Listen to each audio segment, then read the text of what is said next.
Hosting a YouTube channel can be a crazy job, but it's pretty normal compared to some of the jobs on this list. Remember, people actually did these things for money. I'm Mike with List 25, and here are the 25 strangest jobs you never knew existed. But before we begin, as always, don't forget to like, share, comment, subscribe, hit that notification bell so you don't miss out on any new content. I know I say it all the time, but it truly, truly helps the channel grow, so we can keep bringing you stuff like this. Thank you guys so much. And with that being said, let's get applying to the jobs. 25. Knocker-upper. The Industrial Revolution was a time of great change for workers in Britain. But that revolution didn't extend to alarm clocks. Enter the knocker-upper, a person who went door to door waking people up. Remember when you overslept on a school day and your parents banged on your door? It was kind of like that, only on a much larger scale. Knocker-uppers had their own equipment, such as poles, which they used to tap on windows. They also carried pea shooters, small tubes that you blew little hard objects out of. By the dawn of the 20th century, people were able to afford clocks, putting the knocker-uppers out of business. You also had slugger walkers, individuals who worked for the church. They went around checking everyone was wide awake during all those exciting religious sermons. If you dozed off, you were liable to get a bump on the head. 24. Box opener. Apple's packaging design is so precise that they had people dedicated to testing how their boxes felt to open. This job was mentioned in the book Inside Apple by Adam Lashinsky. The chosen individual tested box after box, making sure this part of the consumer experience was consistent. It's more in-depth than you might think, with the box opener looking at the feel of the packaging and even the sound it made. Official Apple box opener doesn't sound like the most essential job in the world, but think of all the unboxing videos you see here on YouTube, and the hits they receive. This small stuff is definitely worth sweating over. It's not Apple, it's IKEA, but I'm gonna be oh yeah. Oh god. Nailed it. Consider me an IKEA box opener. What? It's a box inside a box, by the way. 23. Pigeoneers. You may know that pigeons were used to carry messages during the World Wars, but did you know about pigeoneers? These were soldiers whose job it was to look after their feathered friends. Because a big part of the role was trading the pigeons, the job was strange, but vitally important. The winged warriors needed to fly across dangerous battlefields. Plus, they sometimes carried miniature cameras on their backs and chests. When technology and communication evolved, the pigeons went back to the coop, and the pigeoneers were assigned to other duties. 22. Chief bug catcher. Victorian hospitals in England had people whose jobs were so essential they were paid more than the trained doctors. Namely, the bug catchers. Now when I say bugs, I'm not talking about microbes and such. I mean creepy crawlies. Bedbugs could be the least of a patient's problem, with lice, flies, and maggots potentially being found on your mattress. Bug catchers washed bedding, used insecticides, and boiled bedsteads as part of their day-to-day lives. While they maintained hygiene standards, it's important to remember this was a time before germ theory. The Victorians only started to understand stuff like that in the 1880s.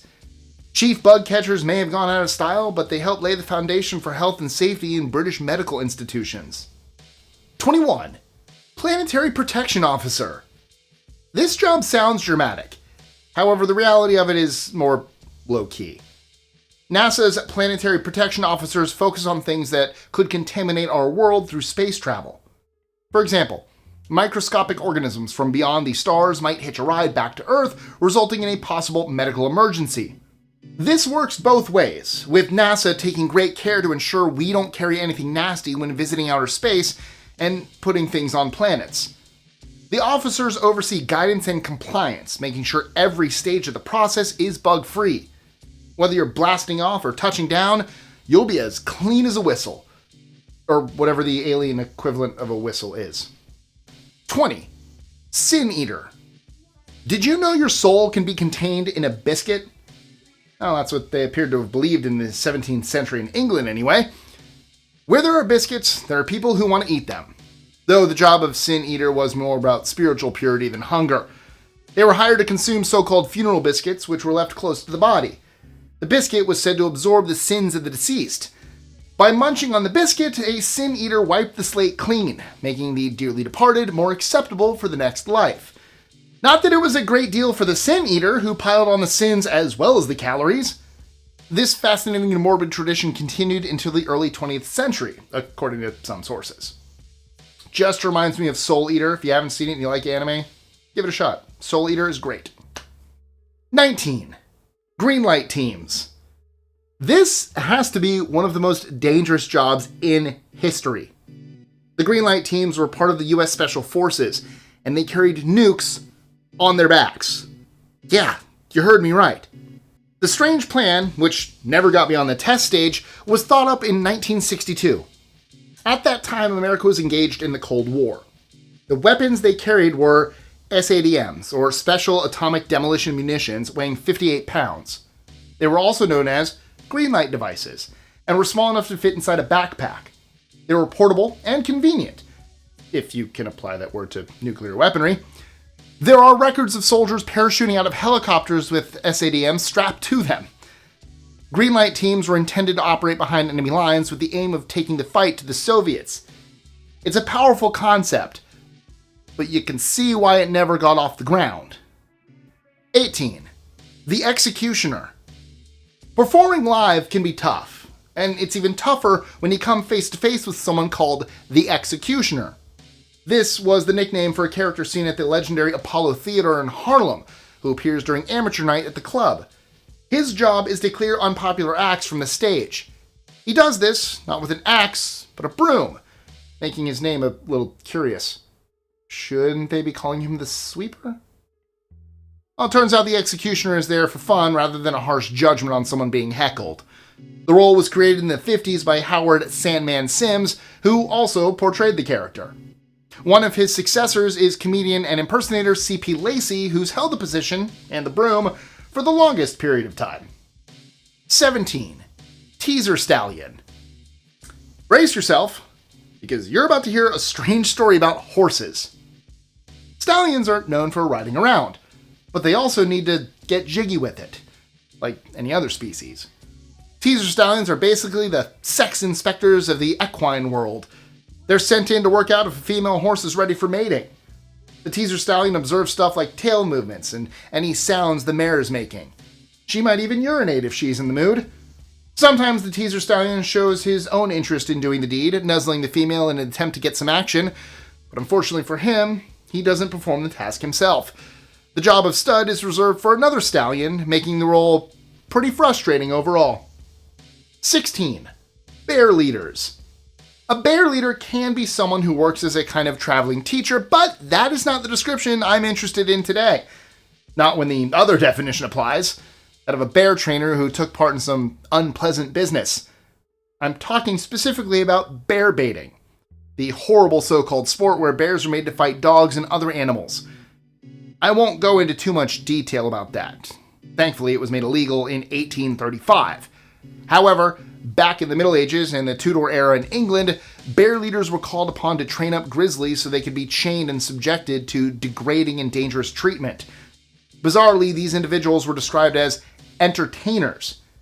It should never have been considered entertainment. 15. Castrati. The singers known as Castrati really suffered for their art. Behind that beautiful, high-pitched singing voice was a rather brutal reality. Be warned, this story is not for the faint of heart.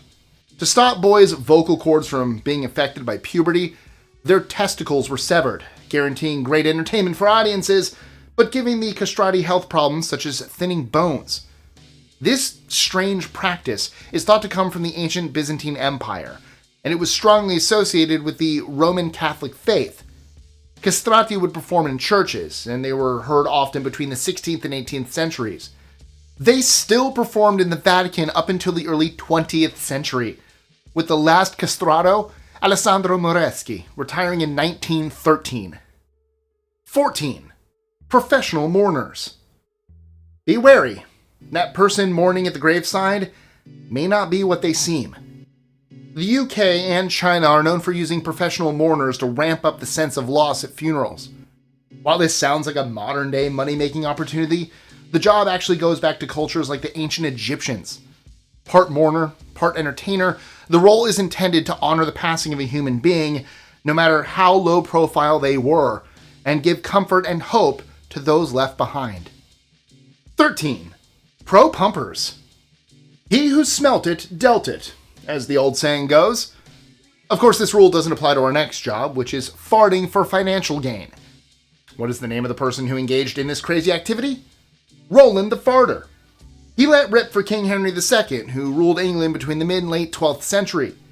He's been categorized as a flatulist, which sounds a bit nicer. We know about Roland thanks to historical texts, such as the Book of Fees, which was produced the following century. He performed an act which was described as one jump, one whistle, and one fart. Clearly, this guy was versatile. It wasn't exactly a regular gig, with Roland performing his signature moves only once a year. The rewards, however, were great indeed. He apparently received a land grant for cutting the cheese, meaning there's gold in them there toots. 12. Applause on demand. If you're worried about an audience not responding to a performer, then why not hire a claque? The term is linked to Paris opera. In the early 19th century, they would send in a team whose job it was to work up the crowd, helping whoever was on stage get a better reaction.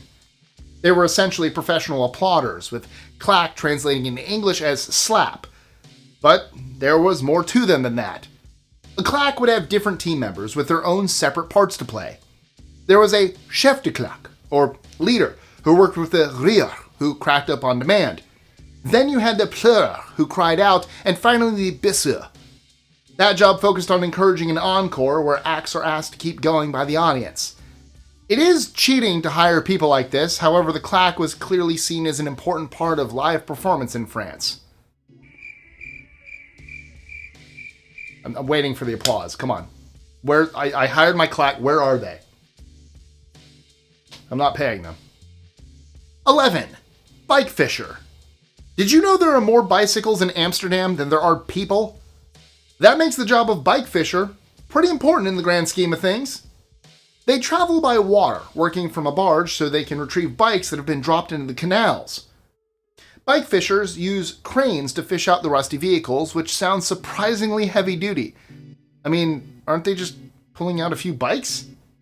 Actually, there are around 15,000 bikes found in the water each year, creating a serious hazard for shipping and watercraft in the area. The tourism sector relies on canal activity, so without bike fishers, the whole economy would be in trouble. 10.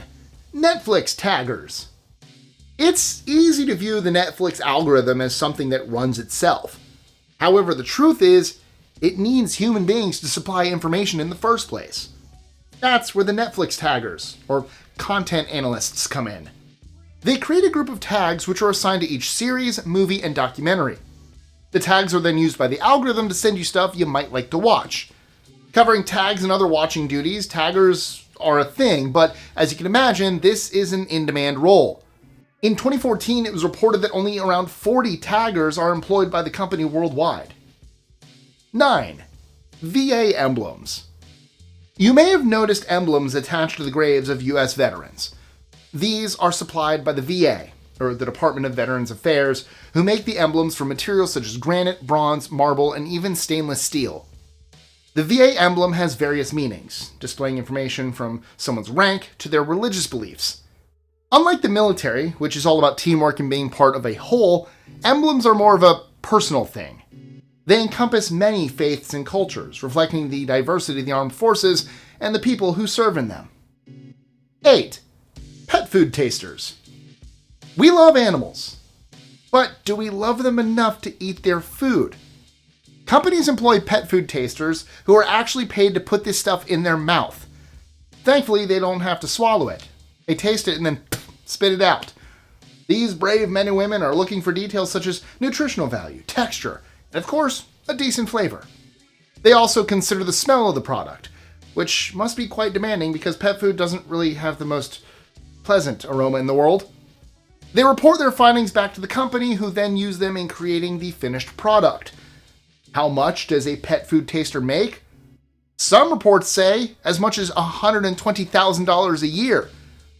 This isn't a surprise given the numbers involved in sales.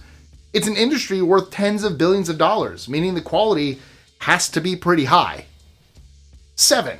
Clockmaster. Timing is everything, especially when you're a member of the British royal family, it seems. They have an employee called a horological conservator, also known as a clockmaster. Their role is to look after all the timepieces on royal properties, which sounds like a straightforward activity. However, the more you learn about it, the more you realize it's quite an intensive job.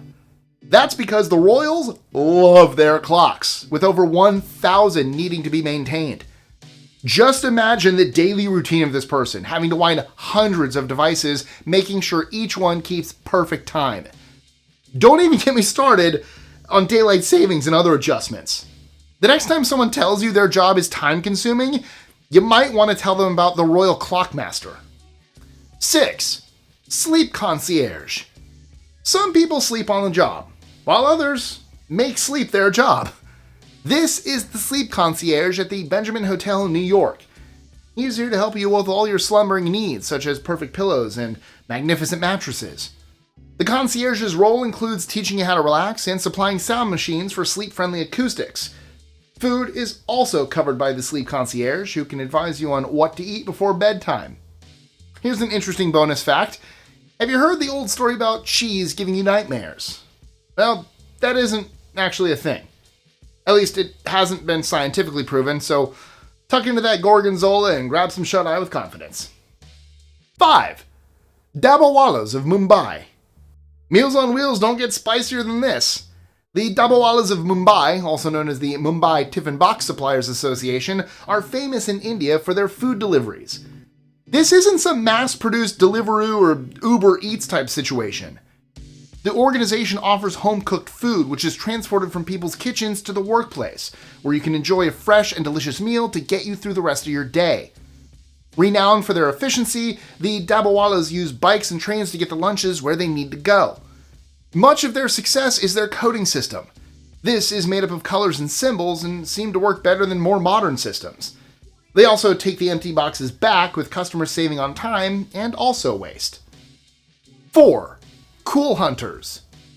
How do advertisers know what's cool? Well, they reach out to the cool hunters. Also used by the fashion industry, where the job started, these trend-savvy individuals sift through popular culture and highlight stuff that could be of interest to manufacturers and moneymakers. Whether checking out the latest developments in street culture, monitoring the comments section on YouTube, or conducting surveys, cool hunters provide vital information to their clients. This data is then interpreted to see if a product can be made tailored to specific groups of consumers.